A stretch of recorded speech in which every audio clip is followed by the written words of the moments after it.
How to take scrolling screenshot on iPhone. To get started, first of all go ahead and open up the Safari application on your phone. Once you're here, go to any website. For example, apple.com. Now, scroll down to any part of the page and then take a screenshot. To take a screenshot on an iPhone, simultaneously press and release the side button and the volume up button. After the screenshot is taken, a thumbnail will appear in the corner, which you can tap to edit, share, or save. Tap on the thumbnail to open it. And then, go to the top and tap on the full page section.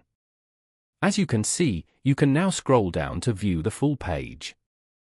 Go to the top left corner and tap on Done.